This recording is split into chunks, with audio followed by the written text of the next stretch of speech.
One of the best features about saving your files into OneDrive is the fact that we can share them easily.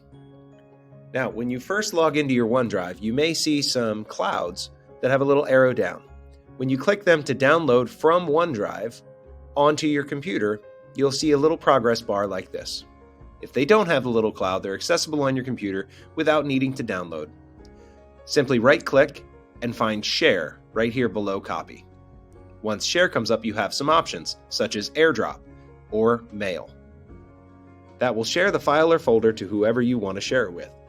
Another way is to go to your dashboard and find this icon here, OneDrive. Once you open that, you'll see all of the files that are saved in your OneDrive folder. It's important that you know that this is the same thing as the folder on your desktop. It's simply the web-based version. You can see things that you've previously deleted, or you can go to My Files and share them. So now that I'm back under My Files, I have some options. I can create files right here in OneDrive, so I don't need to create them on my computer and then share them. If I have files that need stored, I can upload them here.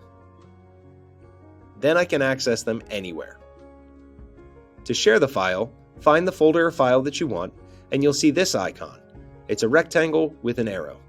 When I select that, it pulls up a pop-out box, and I can see that people with the Williamsport Area School District email can access this.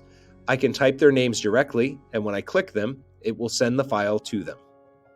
A good practice to get into is to add a message so that people know what this file or folder is. Here is the folder that I wanted to share with you. Now I have a message and an email that's going out to a specific person. I could add more people to that email.